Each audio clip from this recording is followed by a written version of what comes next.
What if I told you that everything you've been taught about self-improvement is wrong, that focusing on your weaknesses could be the very reason you're stuck? Peter Drucker, one of the greatest management thinkers in history, believed that trying to turn weaknesses into strengths is a fool's errand.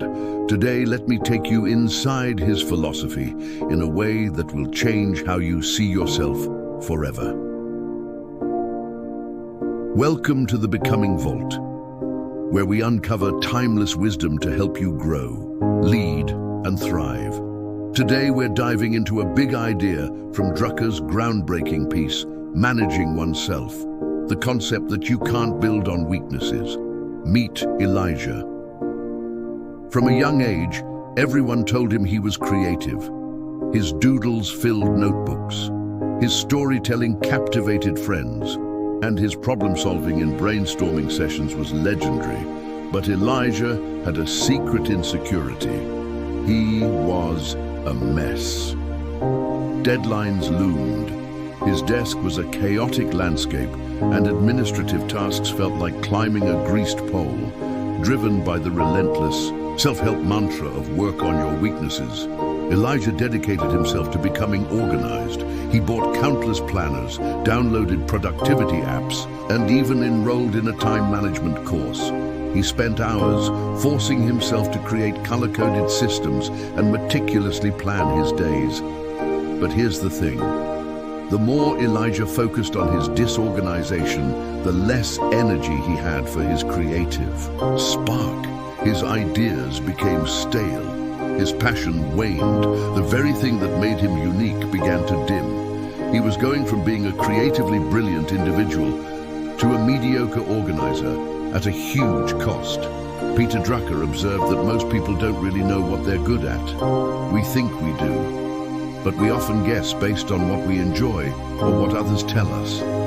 And even when we find out we're bad at something, we obsess over fixing it. Drucker says, this is a trap. Imagine Elijah spending all his time trying to be more structured, more administrative, more responsible. But in doing that, he neglected his real genius. Drucker argues, a person can perform only from strength. That means you should focus not on making your weaknesses possible, but on turning your strengths into superpowers. Instead of wasting years trying to go from poor to mediocre, spend your time going from good to excellent. Why? Because excellence is what creates value. It's what gets noticed, and most of all, it's what gives you energy. Let me share something personal. Early in my career, I was obsessed with becoming better at small talk. I saw others networking effortlessly and felt I had to do the same. But every event drained me. I'd leave feeling exhausted and like I hadn't made any real connections. Eventually, I realized my strength was in one-on-one deep conversations. I stopped trying to be a social butterfly and instead focused on mentoring and creating long-form content. Everything changed. My energy shifted. My impact grew, and I finally felt like I was operating in my zone of genius. So how can you apply Drucker's advice right now? Here are 3 powerful ways.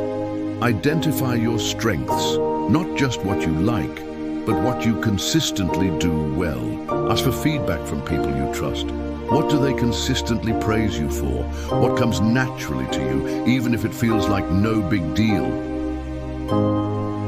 Double down. Once you identify those strengths, invest your time and energy in going from good to outstanding.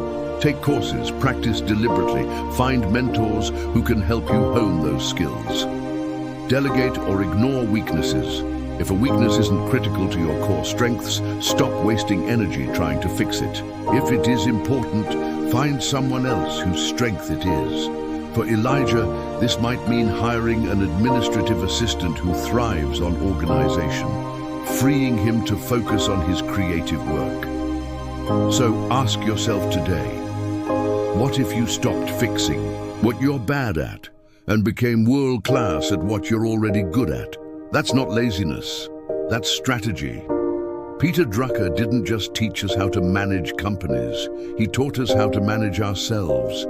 Subscribe to the Becoming Vault for more timeless stories, mindset shifts and wisdom that helps you grow. Smarter, not just harder, because your next level doesn't begin with fixing flaws, it begins with owning your brilliance. New episodes drop every week, short stories, life lessons, and the inspiration you need to keep becoming. This is your time. This is your vault. Let the journey of your becoming begin today.